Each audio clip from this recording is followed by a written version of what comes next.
The Last Word in Sports.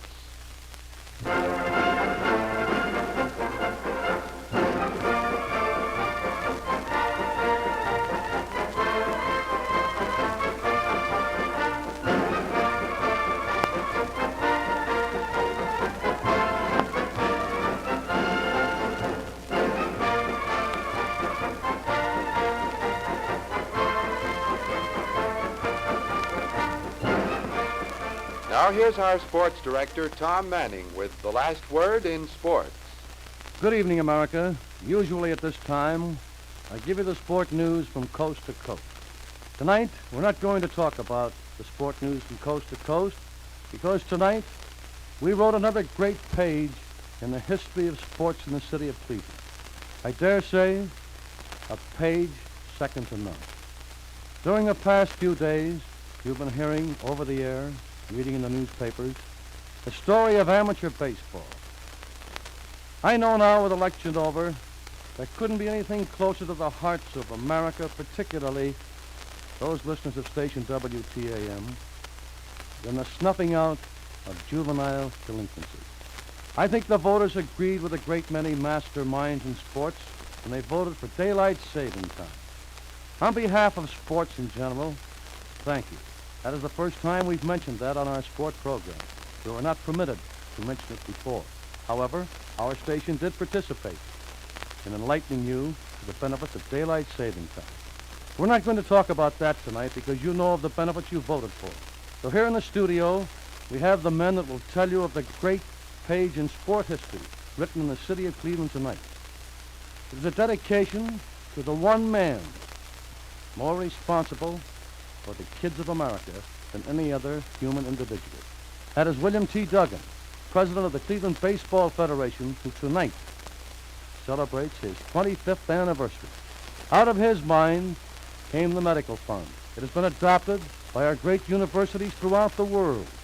Every high school, college, all of the amateurs throughout the world have adopted the thing that came out of Bill Duggan's head some 25 years ago. We're going to talk about that. The one man who wrote perhaps the most glaring sport page, not only in Cleveland, but in the world. Oh, they have their McPhails and their Branch Rickies and so on down the line. Cleveland has its Uncle Will Veck. I don't have to tell you what he did. The attendance at the stadium last year and the year before speak for themselves. So Bill Veck is sitting here tonight. Bill, you attended a great banquet tonight. Let's have your little word picture of it. It was a great banquet, too, Tom, and a very deserved tribute to a great fellow. You know, I'm a professional.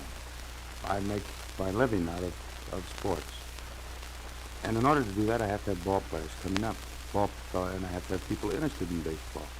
So when you go back to the basis of baseball, you get back to sandlots. And this fellow, Bill Duggan, who's devoted 25 years of time. Now, 25 years, that's a long time, Tom.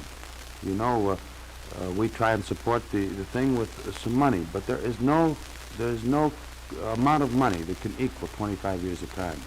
And Bill Duggan has given of his time to develop no profit to himself just because he liked to see American youth progress.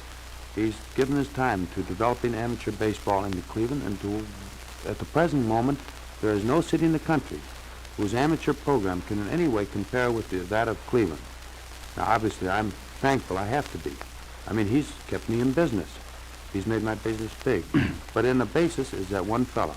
And he had tonight a banquet at which the mayor of Cleveland, newly elected, or re-elected, Tom Burke, paid tribute to him from a civic standpoint. He had the newspaper men who paid tribute who have seen the things he's done for boys. It's one of the most touching and the biggest banquets I've ever been to, Tom. That's all I can say about it. Well, ladies and gentlemen, let me set the picture for you in my humble way. The ballroom of the Hotel Holland tonight never buzzed with humanity as it did starting shortly after 6:30 this evening. 10,071 persons, yes, the largest crowd ever assembled in the ballroom of the Hotel Cleveland. They were there as champions, the kids on the sandlots from Class A down to Class F. They were there to see their trophies and to receive them.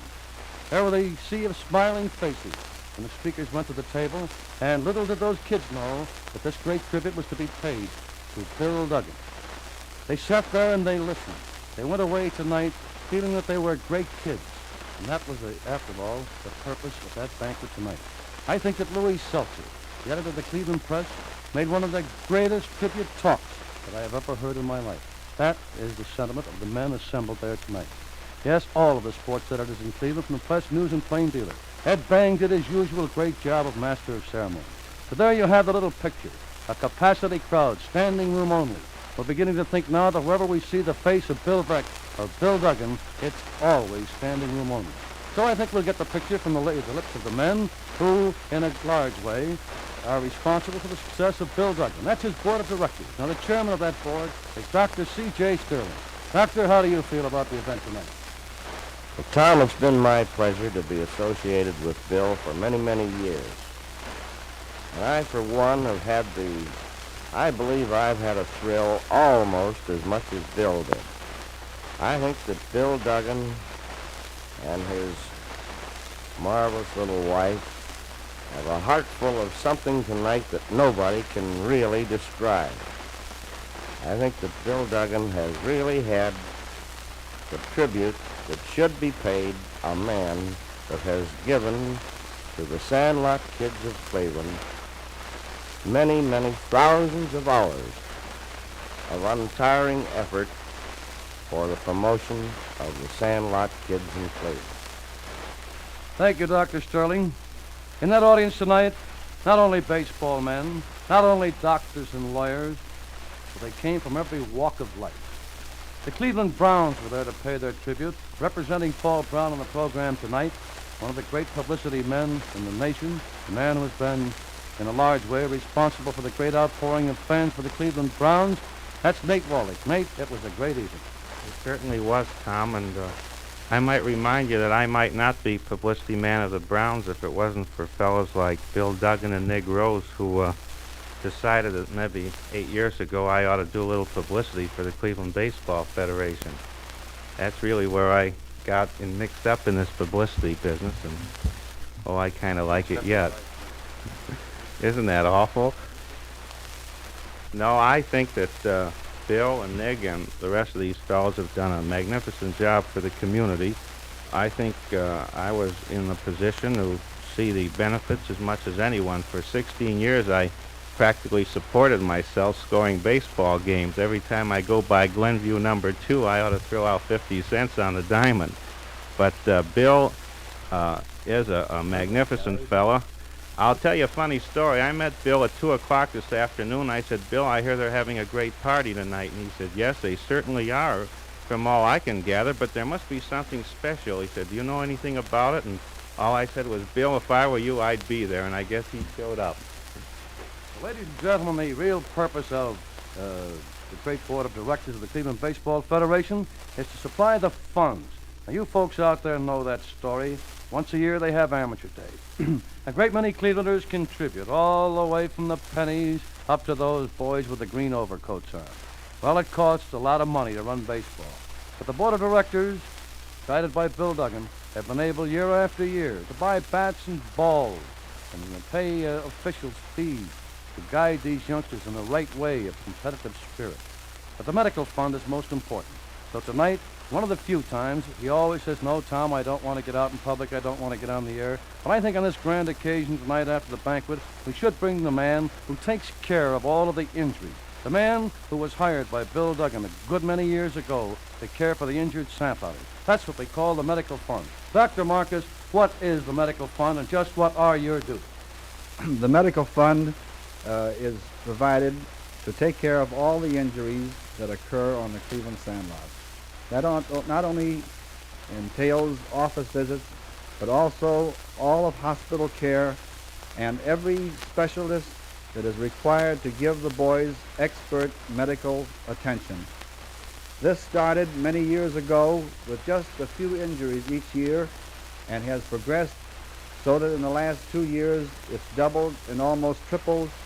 And this year we had one of the largest number of players, 18,000 players participating in the Cleveland Sandlots. We had over 1,000 accidents, none of which were serious enough to incapacitate any of the boys, and they will all be back next year, I hope, playing baseball. That, friends, was Dr. Al Marcus. He and his associates. He has a gentleman over there. We all call him Frank. What a grand job they do for the kids. And Dr. Marcus, on the evening of this great testimonial to the Sandlot champions and to Bill Duggan, we want to say a heartfelt thanks to you and your associates. You've done a grand job. Well, there was a little tribute given to Bill Duggan tonight. Not nearly as much as he deserves, but it wasn't the amount. That isn't what I gathered from that banquet. It was the way it was given and the big heart with which it was given. The man that got those funds together, the man who gets the funds together for Amateur Day, is Nig Rose. So, Nig, tell us the story about the little present we gave to Bill Duggan tonight, will you? Well, Tom, I never got a kick out of anything in my life as much as I did prior to tonight. Not tonight as much. I knew it was going to be a success. But not so long ago, about 10 days ago to be exact, Max Rosenblum came to bat with an idea. He thought that Bill, on this 25th anniversary of his inauguration of the Medical Fund, he thought personally he'd like to give Bill a watch. And I said, I don't think it's the duty of any individual. And now I didn't say this tonight, but I'm saying it now over the air. I said, I don't think it's anyone should have that privilege. I think that should be civic thing. I think that the city of Cleveland should participate in something like that. He said, well, what have you in mind? I said, well, I'd like to call a few people and get their advice. Well, I no sooner said that, and he says, well, you go as far as you want. He says, I'll go as far as you want me to go. So I called a couple of fellows. One was Tim Conway, another was the Bleb Coombs, and then I bumped into Bill Veck, who was sitting here. And you know that in 1/2 day, I got all the funds that I thought that we should give Bill without embarrassing him in any way and shape. We didn't go out and make a public solicitation. We didn't go out, the newspaper boys who were on the committee wanted to keep it dignified. We only went to a few of Bill's closest friends, 20 to be exact, and we came up with the most gorgeous book that anybody will ever want to have. It's a testimonial to Bill. We took about 30 pictures tonight at this banquet, and there were 10,071 at this dinner, the largest banquet that the Cleveland Baseball Federation ever had. And incidentally, they had me worried because as treasurer of the organization, well, that's going to be a pretty husky bill. But then with Bill Veck around, what the heck, we don't have to worry. They supported us grandly last year. Well, to make a long story short, we gave Bill, and it wasn't the intrinsic value of the thing. We had to give him something. Some said, well, let's get him an automobile. Some said the refrigerator, and some said this and that. But the wind-up was we gave him 3 $1,000 G-bonds, plus his book, and the most gorgeous picture with 25 silver dollars in it, a picture frame that Art Hayden made personally. He was on the 1923 Bauer Meat Championship team that Tom Manning managed. 25 years ago, they started this ball rolling on this medical fund, and it was appropriate that Art Hayden, who was on that ball club, he thought up the idea. He made it himself personally, didn't go out anywhere, and it's the most gorgeous piece. I wish we had television to show you this gorgeous tribute that they paid to Bill Duggan. Of course, Bill could not respond.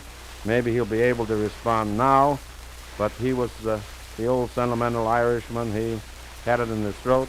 We had 2 fellows there with buckets and towels to catch the weeping Bill. And at a moment when well, anybody would be that way. I am not in the habit of crying, but if anything like that happened to me, I'd burst out too. But Tom, Bill is here, and I think he ought to have something to say about. He couldn't say it tonight, but he can say it now. It was a grand piece of work all the way around. The decorum was just fine. Everything was just perfect all the way through. Thanks for asking me to come up, Bill. Do you mean that Bill Veck, was that you that got the $3,000? Were you crying? No. You know I never cry when I get it at dope. I got a picture of you with a bucket and a towel with $3,000. To put the $3 in. Maybe that's why they put Lake Erie alongside of that stadium over there, Bill, so they wouldn't have to hold the bucket because you don't get 3,000. Well, with those 75,000 crowds over there. Well, it's been wonderful attendance. You know, Tom, there's one thing that was interesting. That was that I was the only one that was out of place tonight at that banquet, because that banquet was for the champions. So far, we've only gotten halfway. We've got up fourth. Maybe next year we'll deserve to go. You'll get a banquet if you don't bring a champion here next year. We'll get to that in just about a minute, but let's stay on the subject of Bill Duggan. For the late tuners in, ladies and gentlemen, we're trying to give you just a little unrehearsed story of the grand event that took place in the ballroom of the Hotel Hollander, when 10,071 champions assembled tonight to get their trophy. It was the 25th anniversary of Bill Duggan, who has served so well as president of the Cleveland Baseball Federation. It was a